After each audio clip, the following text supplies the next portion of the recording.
Hello， 大家好，我係修芙啦。呢個 channel 主要會教大家舒痛治療、居家伸展、冥想靜心。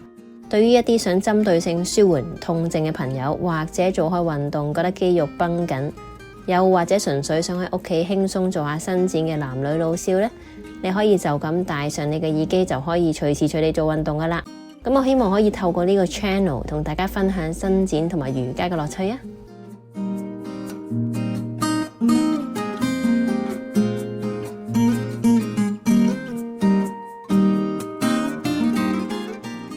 上一集就同大家講咗一個迷思啊，就係究竟孕婦可唔可以做運動嘅呢？孕婦做運動又或者做瑜伽有咩好處噶？咁如果各位有興趣嘅話，可以聽翻上一集第27集嘅內容嘅。咁嚟緊接住呢3集，即係加埋今集啦，就會同大家講下關於懷孕適合做嘅運動嘅。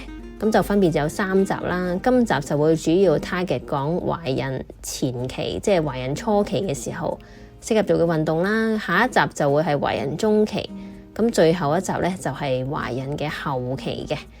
咁呢，今集就會先同大家講下關於懷孕初期。咁好啦，懷孕初期呢，其實係大家最需要注意嘅時間嚟噶，係一個最需要留意嘅頭3個月啦。因為其實呢段時期呢，準媽咪嘅心情多數都係好複雜噶。咁當我哋一開始見到有2條線嗰陣，咁當然係有開心啦，有喜悅啦，好期待 BB 出世嘅。咁但係同時間呢，都會有夾雜住一啲不安啊、擔憂啊，即係例如係擔心BB 有冇好好地喺個子宮入邊呢，跟住就擔心BB 啲心跳有冇如期咁去出現呢，又要擔心佢發育健唔健全呢，等等等等嘅。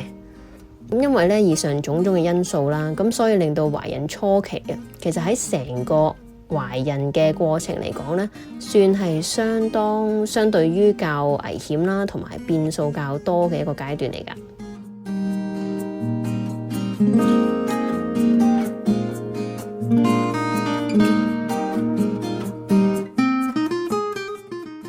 不過各位準備懷孕嘅媽咪，又或者準媽媽，你哋唔好因為咁樣而驚咗喎。咁唔代表喺呢個相對危險變數較多嘅階段我哋係完全唔可以做運動噶。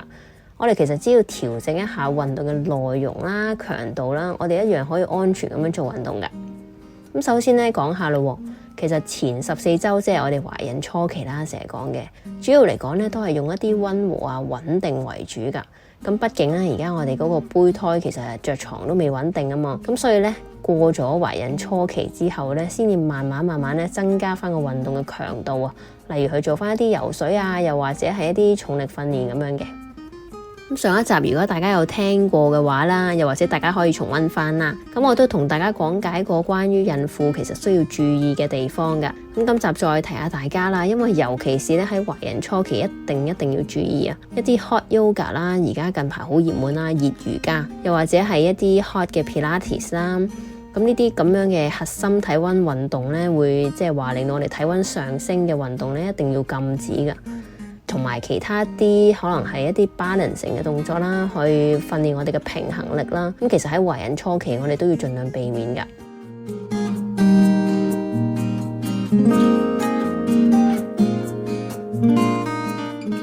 好啦，而家同大家講解一下究竟懷孕初期嘅媽咪我哋可以做啲咩運動啦。咁首先第一樣就係散步啊。咁因為其實我哋懷孕初期啦，胎兒都未穩定噶，咁我哋一啲輕鬆嘅行路啦，即係唔係話跑步嗰種啦，其實就一啲都唔會刺激我哋嘅膝頭哥嘅位置啦，又或者係腳腕位嘅。咁但係反而我哋即係話輕鬆嘅散步行路啦，可以訓練到我哋嘅臀部啦、大腿嘅肌耐力啦。咁所以偶然我哋其實可以輕鬆啲嘅話返工嘅媽媽們食完飯之後咪去公園嗰度行一陣咯。又或者放工我哋早一個站落車行翻去都可以達到效果噶。咁好啦，第二樣就係瑜伽運動啦。咁好多時候都聽講過啦，做一個孕婦嘅瑜伽啦。咁不過其實孕婦嘅瑜伽喺懷孕前期、中期同後期相對應針對嘅動作啦，又或者係嗰個強度都有分別噶。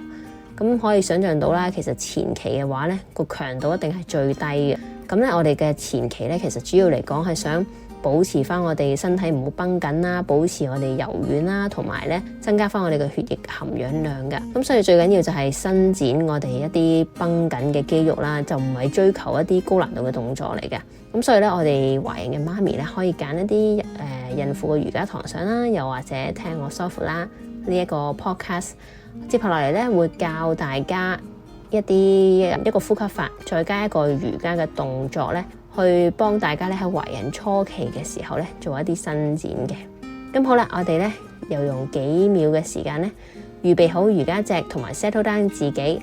咁隨時咧你可以停一停呢個 podcast 咧，預備好之後咧再撳翻開佢咧，準備好我哋就可以開始噶啦。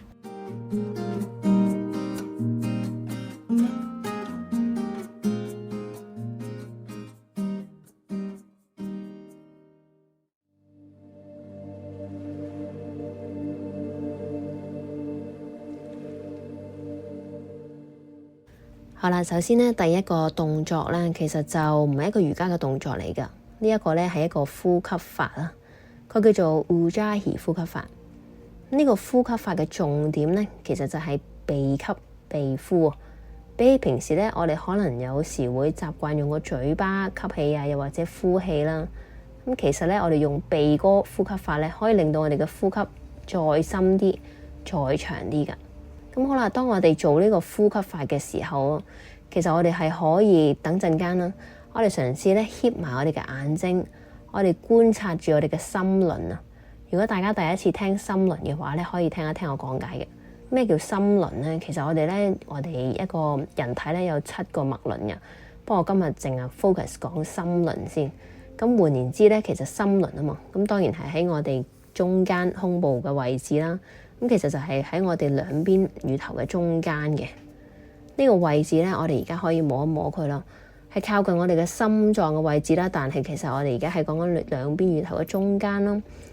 咁其實呢一個位置咧，代表住我哋身體一啲溫暖啊、慈愛啊、安全嘅能量中心啊。咁咧，所以佢又會被稱為呢一個母親嘅位置噶。咁所以咧，我哋今次呢個呼吸法咧，就想將啲呼吸咧帶到去我哋呢個心輪嘅位置啊。去為到我哋呢一個咧，將一啲溫暖咧帶俾去呢一個位置嘅。好啦，我哋準備好嘅話咧，我哋首先交叉腳坐喺瑜伽席嘅上邊，我哋成個人咧坐高坐直嘅，膊頭放鬆沉低。咁兩隻手咧，我哋手搭手，放喺我哋頭先講過心輪嘅位置，即係大概胸口嘅位置。好啦，我哋專注翻鼻吸鼻呼，我哋嘗試咧將我哋嘅呼吸拉長嘅。每一次吸氣呼氣嘅時候咧，你感覺好想將你嘅呼吸同埋愛傳送到去你嘅心輪位置啦，傳送到去你嘅孩子嘅裏邊。我哋喺度咧做3個呼吸。慢慢吸氣，慢慢呼氣，慢慢吸氣，慢慢呼氣。記得我哋係要用鼻吸鼻呼，最後一個吸氣，最後一個慢慢呼氣。好啦，你可以放鬆手。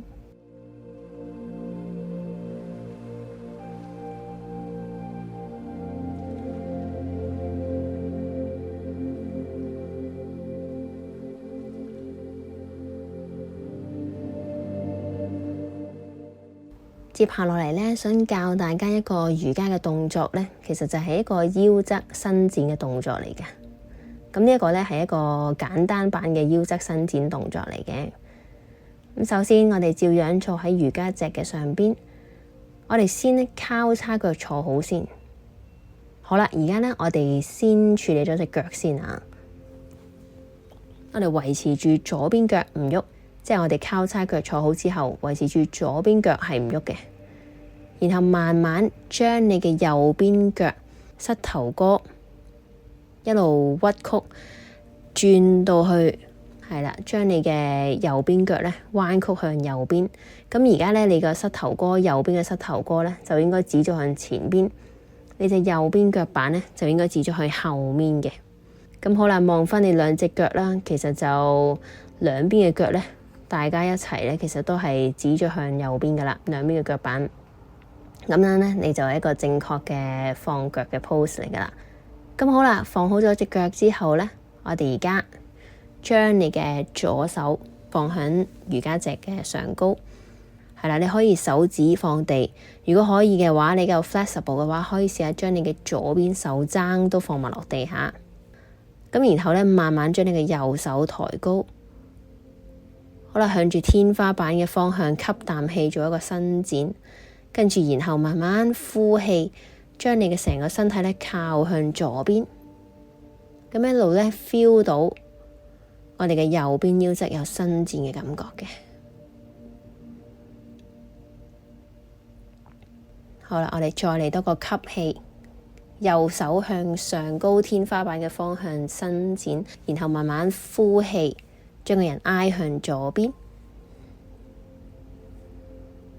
好啦，我哋再嚟多次吸氣伸展，好，呼氣慢慢挨向左邊。好啦，然後慢慢放鬆。好啦，放鬆咗之後呢，我哋將你嘅右腳轉返嚟交叉腳嘅位置。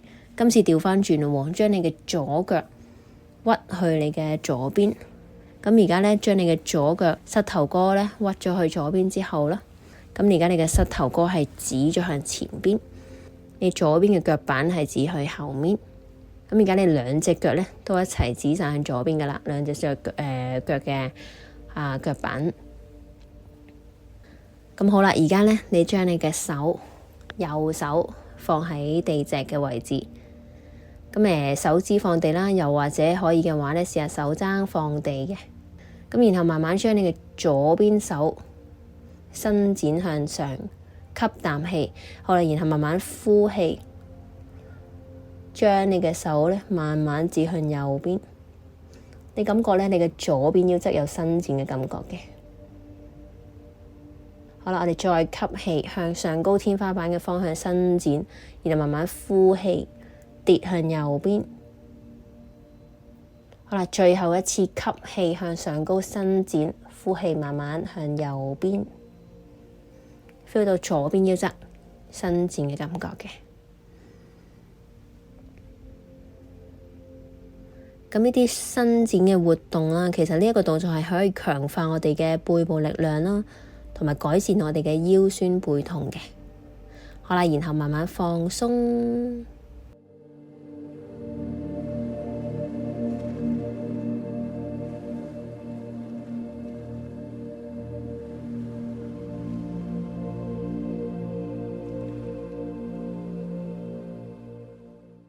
好啦，今集呢就同大家講解咗關於瑜伽初期我哋可以做啲咩運動啦，教咗大家一個呼吸法同埋一個瑜伽嘅簡單動作嘅。咁下一集呢就會想教下大家懷孕中期啊，有啲咩運動係適合做嘅。再下一集呢就係關於懷孕後期嘅。咁如果大家仲有啲咩問題啦，關於瑜伽運動又或者係想分享一啲咩資訊嘅話呢，可以隨時分享留言話俾我聽嘅。